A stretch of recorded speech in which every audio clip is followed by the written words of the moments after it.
अवध प्रदेश का राजा एकदम नालायक था। राजा का नाम था वीर प्रताप, परंतु उसके नाम के विपरीत उसका काम था। उसके राज्य में सिर्फ चाटुकार ही भरे पड़े थे। चाटुकार राजा की झूठी तारीफ करके अपना काम निकालते थे। चाटुकारों से घिरा राजा स्वयं को बहुत प्रतापी समझता था। एक दिन की बात है, मंत्री ने राजा के पास आकर कहा, महाराज, गुप्तचरों ने सूचना दी है कि पड़ोसी राज्य से आक्रमण होने वाला है। हमें अपने सैनिकों को तैयार रखना चाहिए।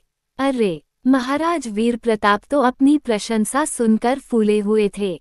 उन्होंने मंत्री को डांटा, मंत्री, क्या तुम्हारी बुद्धि घास चरने गई है? क्या तुम जानते नहीं मैं कितना प्रतापी हूँ? मैं तो अकेले ही दुश्मन की फौज को तहस नहस कर दूंगा। वहां बैठे चाटुकारों ने महाराज की हाँ में हाँ मिलाई। महाराज ने खुश होकर चाटुकारों को इनाम में 100 मोहरें दी। मंत्री खिन्न होकर वहां से चला गया। कुछ ही दिनों के बाद पड़ोसी राज्य के राजा ने वीर प्रताप के राज्य पर आक्रमण कर दिया। राजा अचानक इस हमले से तैश में आ गया। राजा ने आव देखा ना ताव, बस कुछ चाटुकारों को लेकर शत्रु के साथ युद्ध करने को निकल पड़ा। रास्ते भर चाटुकार राजा की झूठी प्रशंसा करते रहे। राजा भी झूठी प्रशंसा से फूलकर कुप्पा हो रहा था।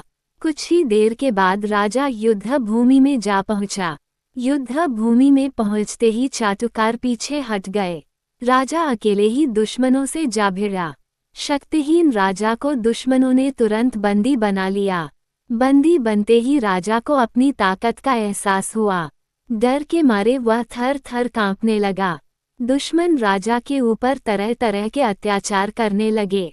राजा को स्वयं पर गुस्सा आ रहा था कि क्यों उसने मंत्री की बात नहीं मानी थी। राजा के आंखों में पश्चाताप के आंसू आ गए। अचानक राजा को फौजों का शोर सुनाई पड़ा।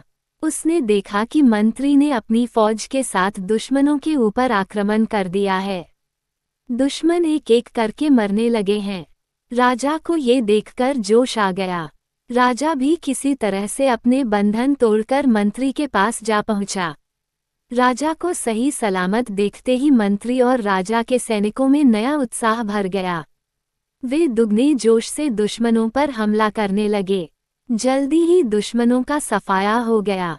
युद्ध जीतने के बाद राजा ने अपने मंत्री एवं सैनिकों से माफी मांगी। राजा ने सभी चाटुकारों को राज्य से बाहर निकाल दिया। राजा ने राजमहल के बाहर एक तख्ती टंगवा दी। तख्ती पर लिखा हुआ था, चाटुकारों को राज्य में रहना मना है।